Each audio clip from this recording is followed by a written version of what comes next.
अध्यात्म ही परम सत्य है।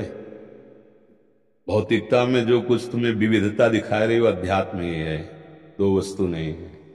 जब तक दो वस्तु मानोगी तब तक एक होकर नहीं चल पाओगी। एक मानने पर ही चला जा सकता है। जैसे हमको कोई अच्छा दिखाई दे रहा है, कोई बुरा दिखाई दे रहा है, कहीं लाभ है, कहीं हानि है, कहीं सुख है, कहीं दुख है, इसे द्वंद्व कहते हैं। और द्वंद्व युक्त संपूर्ण समाज को दुनिया कहते हैं। ये सब दुनिया। हमें दुनिया नहीं देखना, हमें दुनिया बनाने वाले को देखना है। दुनिया बनाने वाले ने इस दुनिया को अपने आप में अपने आप से बनाया है। मतलब कोई मिलावट नहीं है, शुद्ध परमात्मा ही सब रूपों में है। अब ये भाव लेकर चलो, कहीं कोई बाधा ही नहीं। भौतिकता को देख करके अध्यात्म में नहीं चला जा सकता, भौतिकता में अध्यात्म को देख करके चला जाता है। कहीं भी कोई भी ऐसा नहीं है जो हमारे प्रभु से अलग हो। जब हम इस भावना से देखेंगे तो हमें कहीं भी दुख नहीं मिलेगा, कहीं कोई द्वंद्व नहीं मिलेगा, क्योंकि सब जगह मेरा प्यारा दिखाई दे रहा है। फिर मुझे बाधा क्या है? इसी को अध्यात्म कहते हैं।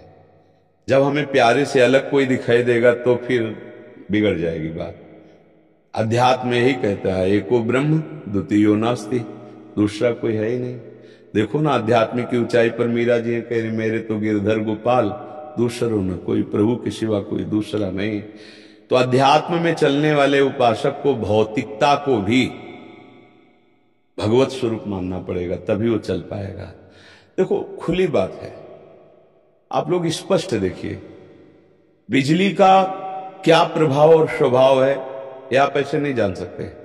यंत्रों के द्वारा देखिए, एक जगह इतनी शीतलता पैदा कर रही है और अभी हीटर लगा दीजिए वो गर्म पैदा करे, तो क्या बिजली को पहचाना?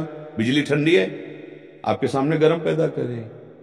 बिजली क्रियाशील है, जीवन को नष्ट कर देगी, काट देगी, छो मर जाओगे, और वही जीवन दे रही। देखो ना, हवा पानी कितनी व्यवस्थाएं, बड़ी बड़ी फैक्ट्रियां, सब मशीनें बिजली से, प्रकाश भी बिजली दे रही। मतलब बिजली एक रस है जो जिस यंत्र में जाती है उसका प्रभाव बदल जाता है। समझ रहे ना? बिजली एक रस है, यंत्रों के प्रभाव से उसका प्रभाव बदल जाता है। ट्रेन में तो ट्रेन को चला रहे हैं, जगह जगह उसका अपना प्रभाव। पर बिजली को जानने वाला यंत्रों के मोह में नहीं फंसेगा कि बिजली बहुत गर्म। बोले नहीं, बिजली गर्म नहीं है, बिजली यंत्र में आई है तो इस यंत्र का प्रभाव है गर्म करना। वही बिजली इस यंत्र में आई तो इसका प्रभाव शीतल करना। वायु दे रही, शीतलता दे रही। बिजली के प्रभाव से पानी निकलता है, बिजली के प्रभाव से पानी बर्फ रूप धारण कर लेता है। फ्रिज में देखो ना, बिजली क्या है, क्या निर्णय कर सकते हो? बिजली एक हाई पावर है, उसको जिस यंत्र में लगाओ वैसा है। तो जब बिजली को जान जाओगे तो यंत्रों में मोहित नहीं होगे, क्योंकि बिजली चली जाए तो हर यंत्र ऐसे ठप रखा रहेगा। समझ गए? ये यंत्र है खोपड़ी। अब अगर ये दुष्ट स्वभाव है तो परमात्मा बिजली इसमें गई और भारी दुष्टता कर रहा है, ताल ठोक के दूसरों को मार रहा है, काट रहा है। बोले भगवान कैसे हो सकता है? बस हम वैसे ही अज्ञान में फंस गए कि भाई अभी तो हम बिजली का रंग देख करके आए, एकदम रूम वातानुकूलित कक्ष ठंडा, लेकिन ये कैसे बिजली हो सकती है? तो आग फेंक रही, ये तो गर्मी पैदा करी। नहीं भाई, वो यंत्र का प्रभाव है। तो ऐसे ही चराचर जगत रूपी यंत्र में मेरे भगवान की शक्ति है।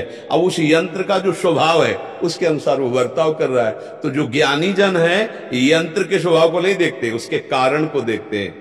जैसे यंत्र ठंडा करा, इसका कारण बिजली है, बिजली हटा दो कुछ नहीं कर पाएगा। ऐसे ही सब में, भौतिकता में एकमात्र भगवान बिजली है।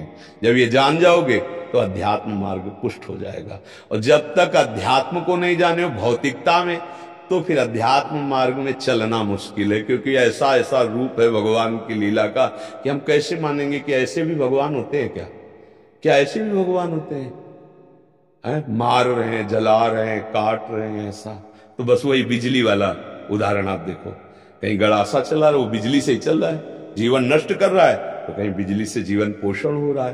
पर सबका कारण बिजली। बिजली कुछ नहीं कर रहे, वो जिस यंत्र में जैसे जाती है उसका प्रभाव ऐसा दिखाई देता है। बिजली का क्या प्रभाव है? वो एक पावर है। ऐसे ईश्वरी शक्ति एक पावर है और सब उसी पावर से, चींटी, हाथी, देवता, ब्रह्मा, सब उसी पावर से संचलित है। अब जैसा स्वभाव तमोगुणी, रजोगुणी, सतोगुणी, वैसे उसका प्रभाव दिखाई दे रहा है। तो जो प्रभाव को जानता है वो इस संसार के राग द्वेष में नहीं फंसेगा। मेरा ही भगवान सब रूपों में विराजमान। अब अध्यात्म शुरू हो जाएगा, जिसे शुद्ध अध्यात्म कहते हैं। तो भौतिकता में भौतिकता को ना देखते हुए हम भावुकता में आए कि मेरे प्रभु, और सत्य है प्रभु ये सब में। आप आज भी प्रभु से ही प्यार कर रहे हैं, नहीं जानते फिर भी प्यार कर रहे हैं। जैसे पत्नी है, पुत्र है, पति है, तो आप जो प्यार कर रहे हैं भगवान है ना, तभी तो प्यार कर रहे हो। और भगवान अंतर ध्यान हो जाए तो जिस शरीर को तुम प्यार कर रहे हो, तो उस शरीर को फिर 1 घंटा नहीं रख पाओगे। यही होगा कि चाहे बिजली में जला के रख करो, चाहे लकड़ी में जला के रख करो, अब ले जाओ इसको हटाओ। क्यों? क्योंकि भगवान अंतर ध्यान हो गए बस। तो आप अनजाने में भी भगवान से ही तो प्यार कर रहे थे। अगर जान के प्यार करते तो निहाल हो जाते। अनजाने में किया इसलिए मोह हो गया और रो रहे हो।